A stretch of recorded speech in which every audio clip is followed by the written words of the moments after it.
minutos, o que vai ser um pouco difícil, mas vamos lá. Em primeiro lugar, eu queria saudar os companheiros da mesa. Eu acho que extremamente importante o perfil dessa mesa, que reflete, me parece, a resposta necessária para a conjuntura. Ou seja, é necessário que nós busquemos construir uma unidade que vai além dos nossos partidos, porque nós temos temas que são muito mais amplos do que cada um de nós pode trabalhar. Temos que construir uma unidade que vai além dos partidos e dos movimentos sociais tradicionais e envolve novos movimentos que trazem novas questões para a esquerda. Eu queria começar, portanto, colocando duas questões mais gerais sobre a conjuntura que não são brasileiras.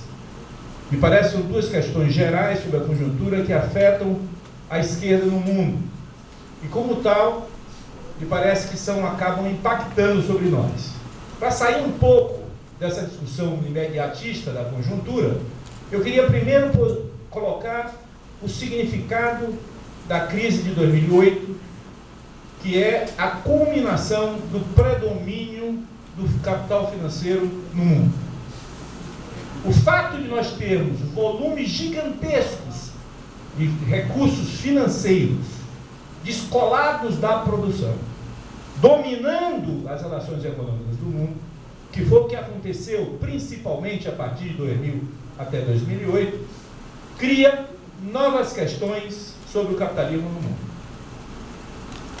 E traz, portanto, uma discussão sobre a característica do capitalismo, se o capitalismo hoje ele é predominantemente um modo de produção, e, portanto, o elemento-chave é a discussão da geração do valor, ou se o capitalismo é um modo de poder que articula a propriedade do capital para dominar as sociedades. Se ele é um modo de produção, as contradições capital-trabalho são dominantes. Se ele é um modo de poder, as contradições capital-trabalho são importantes, porém, não são determinantes da luta. Então, a primeira questão teórica que eu acho que nós temos que discutir é a dimensão e o tamanho e o papel das contradições capital-trabalho saindo da estrutura para a conjuntura. Primeira questão. A resposta que nós temos tido dos movimentos sociais indica também novos questionamentos para a esquerda. O que nós estamos vendo é um crescimento do movimento que sai do local de trabalho e vai para a rua. Isso não é só no Brasil.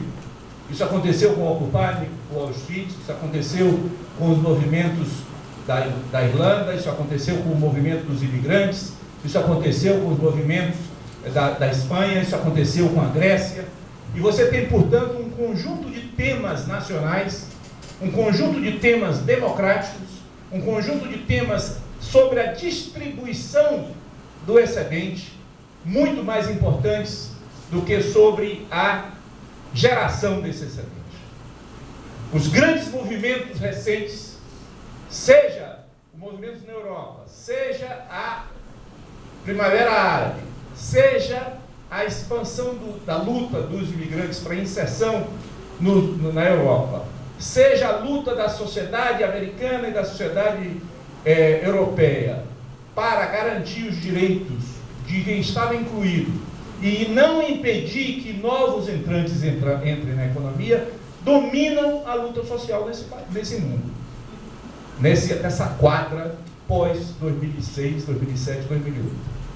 Então, consequentemente, nós temos uma discussão estrutural sobre o significado do excedente gerado na economia, que é predominantemente financeiro, onde ativos que não produzem nada geram rendas gigantescas.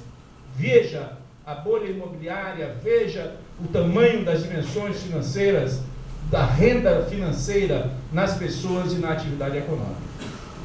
E nesse contexto, as lutas fora do local de trabalho, com uma renda gerada na distribuição, provoca uma discussão fortíssima sobre o papel do Estado. Então, na luta hoje, moderna, a questão central é a questão do Estado. E como o Estado vai redistribuir o excedente que ele apropria-se. Portanto, a questão da origem do rendimento, ele vem de uma relação capital-trabalho exploratória, sem a menor dúvida, porém, como geram-se novas rendas no circuito financeiro, isso cria no mercado, no Estado, uma capacidade do Estado redistribuir isto, e, portanto, você passa a ter o ajuste do Estado como um elemento central da mobilização. Quem vai pagar a conta do ajuste? É isso que faz o Syriza na Grécia, é isso que faz a discussão do Podemos na Espanha, isso faz a discussão do IRA e de outros partidos mais à esquerda da Irlanda, isso é que faz a discussão na Itália, na França e nos Estados Unidos. E também isso, em última instância, é o que nos motiva no Brasil. Então, o primeiro elemento importante que eu diria é que, nesse contexto, nós precisamos reconstruir as ideias-força da esquerda. Nós precisamos reconstruir o que organiza a esquerda. Me parece, portanto, que temos que buscar de novo um ideário utópico, no sentido de buscar uma reconstrução do que é relevante para nos mobilizar.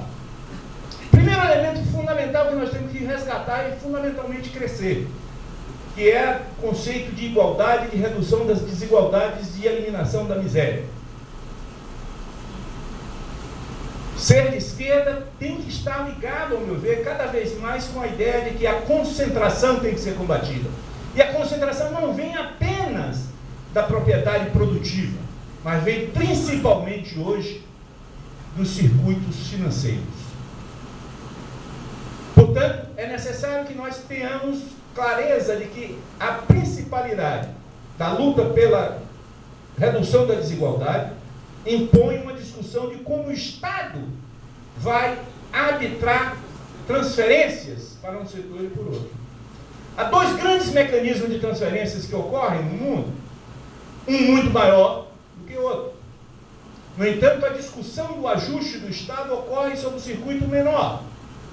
Quais são os dois grandes circuitos de transferência? O primeiro grande circuito de transferência é a transferência para o setor financeiro rentista, que vive de rendas. E quem vive de rendas hoje não é só a grande burguesia ou o grande empresário.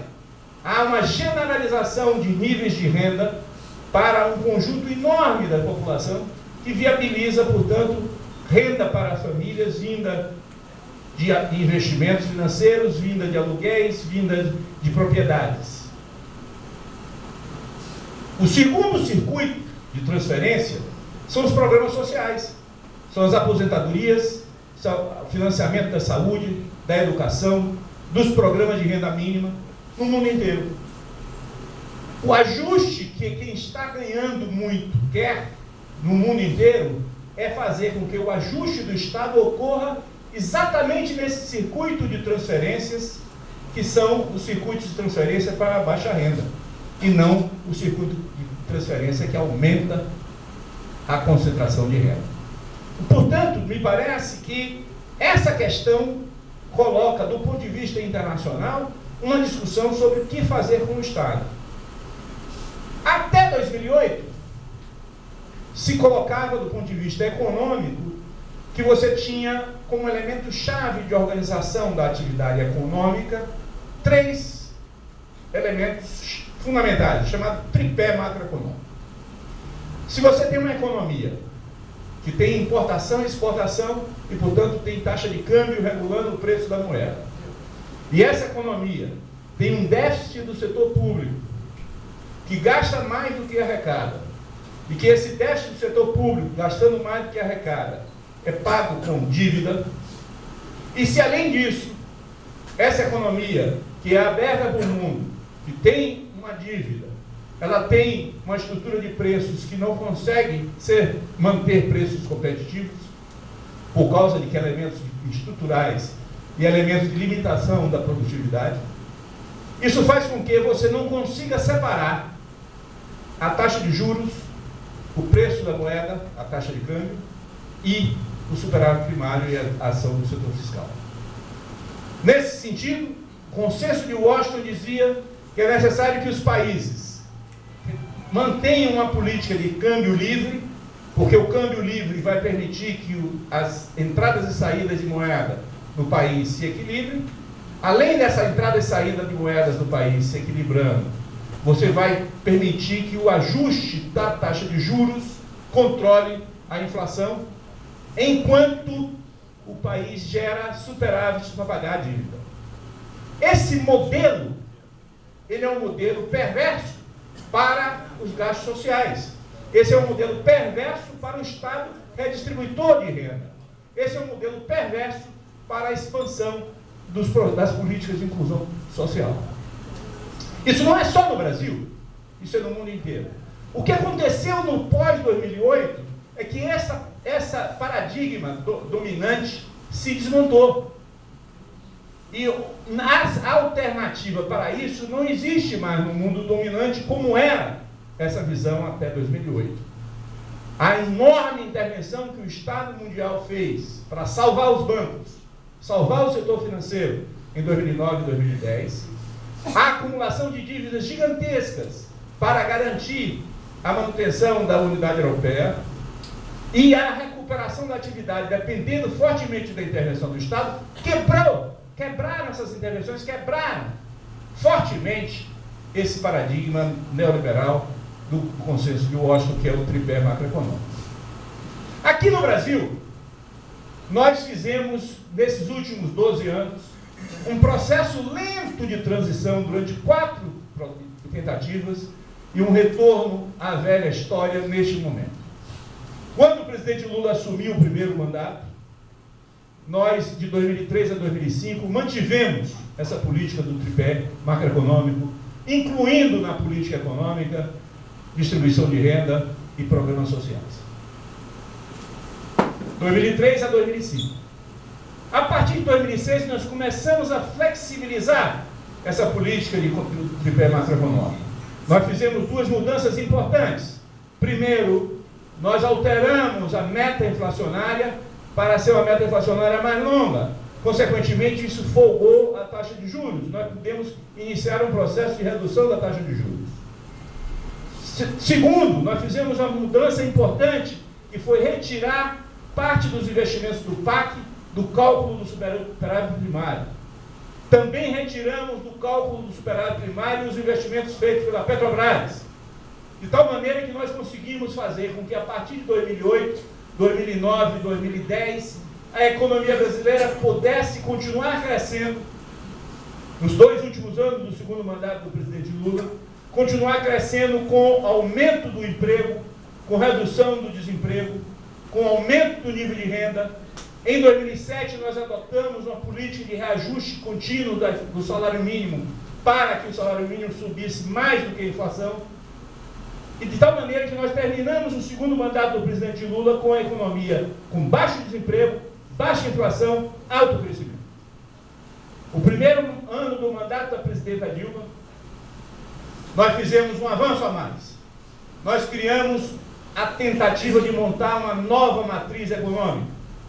E essa nova matriz econômica significava um rompimento mais radical com essa política do tripé macroeconômico.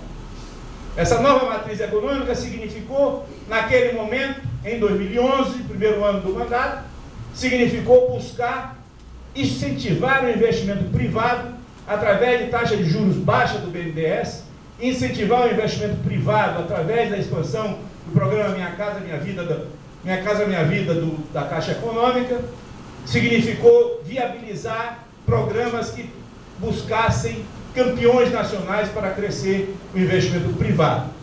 Contivemos o investimento público e viabilizamos uma série de políticas para expandir o crédito e para viabilizar a expansão do consumo no Brasil em 2011 e 2012. A economia cresceu. Porém, isto só seria possível de continuar se a economia mundial se recuperasse. Como a economia mundial não se recuperou como nós esperávamos que ela ocorresse, nós tivemos, portanto, uma acumulação de problemas a partir de 12, 13, 14. E chegamos a 2015, portanto, com a economia completamente desequilibrada, como temos nesse momento. Neste momento, a política de ajuste fiscal, implementada pelo ministro Levi e pelo governo, ela foi uma tentativa de ajuste muito maior do que efetivamente está ocorrendo, e o fato é que no primeiro semestre de 2015, a situação fiscal do país é pior do que começamos o governo. Isso revela também um outro problema, que é para encerrar, que foi a mudança da conjuntura política que ocorreu no país pós-2012.